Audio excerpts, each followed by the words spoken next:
The current coronavirus pandemic is affecting us all. Farmers aren't excluded. While local farmers aren't having any issues with the planting season, they are facing other challenges. The real hardest hit of the ag industry, I guess, is the livestock. And, all phases, all species, whether it be poultry, sheep, of course we have a lot of beef cattle and pigs is really being hard, the swine industry is really being hit hard. There's just nowhere to slaughter them. They have a certain, livestock has a certain cycle. And, the people that are the producers that are growing pigs right now for market, they know where the pigs that'll be born next week, where they're going to be at next year, what barn, what farm, and everything. So it's a cycle, and it's such a fine line. And when something gets out of whack, it throws everything off. And so, there's at the very last straw, they're talking about possibly euthanasia on some of the animals, but just because that these processing plants, and again, because of the COVID-19, in the processing plant, there may be 14 or 15 people side by side, shoulder to shoulder, working. And so that, and if one worker hears that it's something, some other plant has had a problem, they just won't show up. So the plant will open that day and they won't have workers, so they are closed.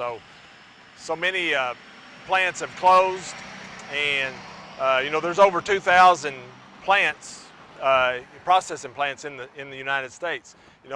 When they were at their self, they were processing nearly 400,000 pigs a day. And now that's been cut 20% or so. Cattle, 80,000 head of cattle a day are being processed, but now, again, a lot of these big processing plants can't handle it. So that chain, and it's just, it cycles back to our producers. They have grown cattle up. They're ready to be sent to those to put on the extra weight to the feedlots and then to the processing. And, the producers are getting less, but however, the wholesale products and market is going crazy high, expensive, and so what our fears are, and what I'm thinking the fears possibly are, when we open back up and the restaurants see they've not been taking any of the meat and the products and everything livestock, when they start consuming that, and we've already seen some of the grocery stores, limited supply, I think there's going to be a really shortage there for a while till this chain gets linked back together, because when one little thing falls out, the link gets broke. As we've seen, it's really detriment. But the food is still safe. The food is still safe, and a great product that our producers are doing. They're resilient. They'll find ways, but as a last resort, they're going to go to some of these unseen before tactics of having to reduce population. Yeah, in this chain, in this species, the one that can, I guess, take the longest from being in the processing line would be cattle. They can stay out in the field and graze a little bit. They're going to get a little bit more size, and all the processing plants, they have certain size limits. On cattle carcass, 1,200–1,300 pound. That's what an animal needs to be. A lot of ours folks, producers, send them out when they're about 700–800 pounds.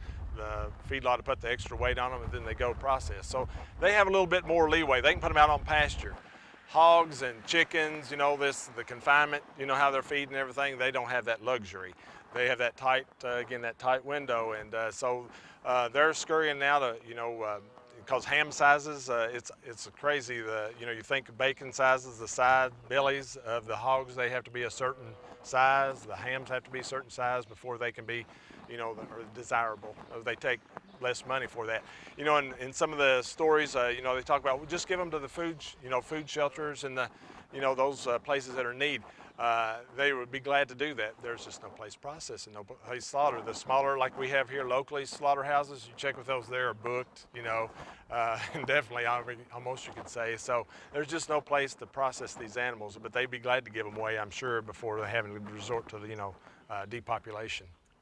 For those that can process, there's going to be a desire and a need for protein type meats.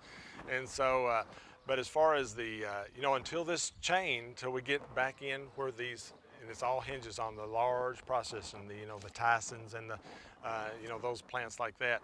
until they get rolling again, you know, we can still use our small local, which is great, slaughter plants, you know, to, you know, supply. And then there's a lot of people that are selling, you know, packaged and fresh, you know, they can sell that to the products and everything here locally. That would be, there's going to always be a market.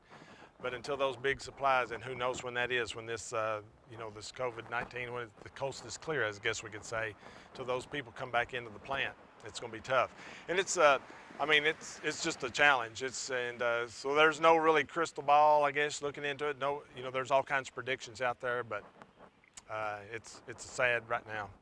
Of anything that we think that could possibly come out of this good, I guess you could say this, the virus, the pandemic, is, you know, the good would be, you know, the appreciation for our farmers. You know, some of this, because we always, you know, we get in, even here we're in rural, but we really don't know where our food and how this chain works, you know.